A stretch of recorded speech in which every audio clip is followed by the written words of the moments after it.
20 000 meremeest on jõhkra lahe blokaadi unustatud ohvrid.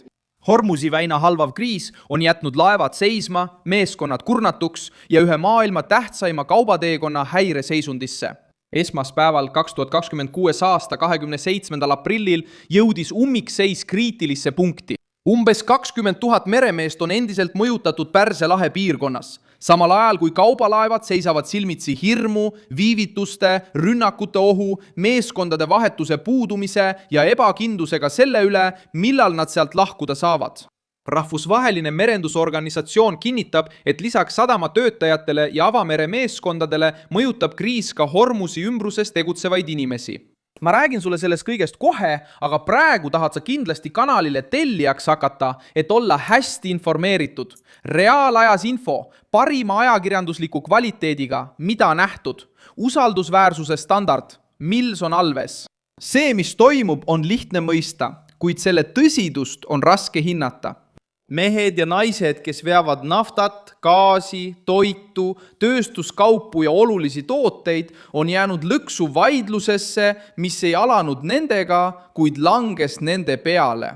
Need on meremehed erinevatest riikidest, kes töötavad naftatankeritel, gaasilaevadel ja kaubalaevadel ning keda takistatakse turvaliselt edasi liikuda. See, mis oli varem läbipääsutee, on muutunud koridoriks.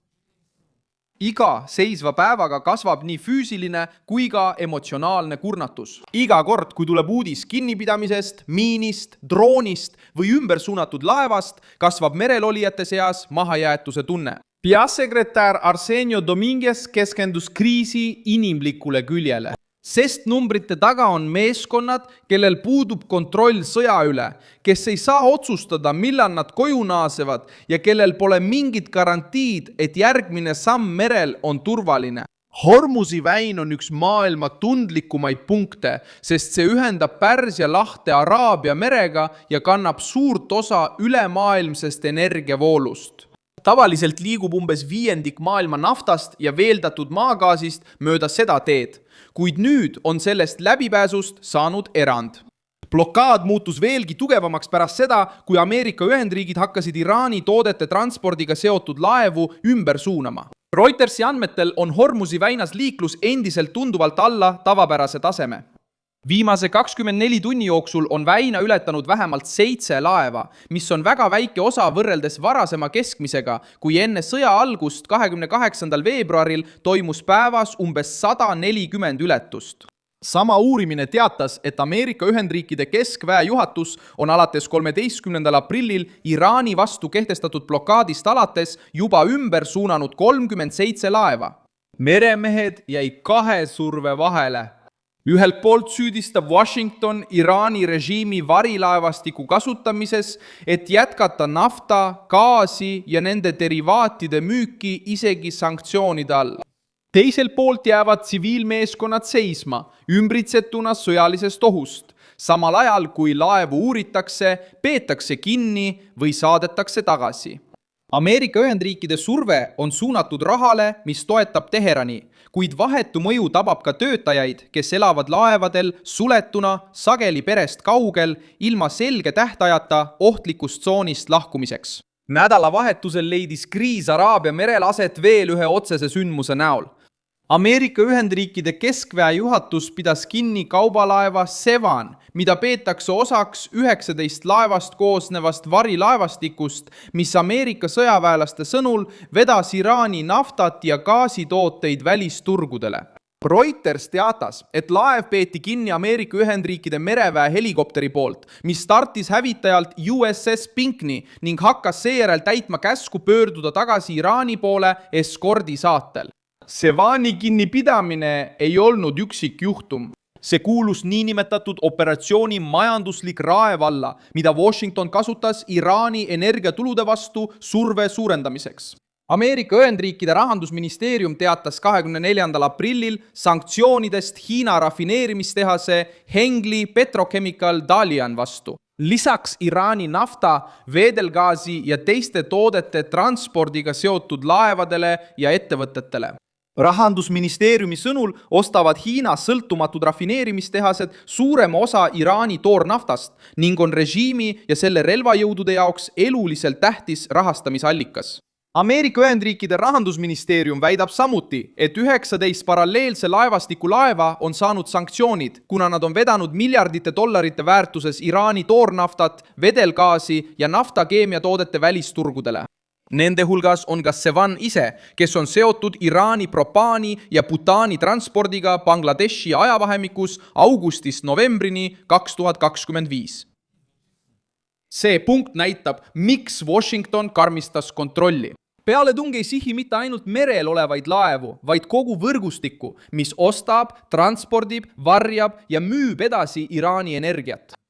Ameerika Ühendriikide jaoks on loogika lämmatada Teherani rahamassin enne, kui see toidab uusi sõjalisi aktsioone, liitlasrühmitusi ja Iraani tuumaprogrammi. Meremeeste jaoks tähendab see strateegia aga lõputuid ootamispäevi. Laev seisab paigal. Kütust tuleb kontrollida, toitu tuleb ratsioneerida, internet tõrgub, meeskonnavahetus viibib ja uni muutub kehvemaks. Surve ei lasu ainult valitsustel ja ettevõtetel. See tungib majutustesse, kajutitesse, vahivalvetesse ja kiiretesse kõnedesse lähedastele, kes küsivad, millal see kõik lõpeb. Associated Press teatas juhtumitest, kus meeskonnad olid umbes 8 nädalat kinni Pärsia lahes. Meremehed jälgisid droone ja rakette kauguses plahvatamas, samal ajal kui Hormuzi väin oli praktiliselt suletud. See kirjeldus näitab rasket igapäevaelu. Püüda pidada tavalisi vestlusi, täita põhikohustusi ja säilitada rahu, isegi kui silmapiiril on näha plahvatusi. Agentuur tõi samuti välja hoiatused psühholoogilise mõju, turvalise läbipääsu puudumise ning varude hoidmise ja meeskondade vahetuse raskuste kohta. Selle kriisi kõige kõnekam tõdemus on see, et meremehed tunnevad end nähtamatuna. Nähtamatud, sest avalik arutelu räägib sanktsioonidest, naftast, sõjast, blokaadist, laevadest ja valitsustest, kuid peaaegu alati unustatakse need, kes on nende aluste sees lõksus. Nähtamatud, sest ülemaailmne kaubandus sõltub neist iga päev, kuid kui marsruut suletakse, muutuvad nad kaugeks pisiasjaks. Nad on meretöölised, paljud neist pärit riikidest, mis pole selles vaidluses midagi otsustanud, kuid nüüd kannavad nad hiiglasliku kriisi raskust.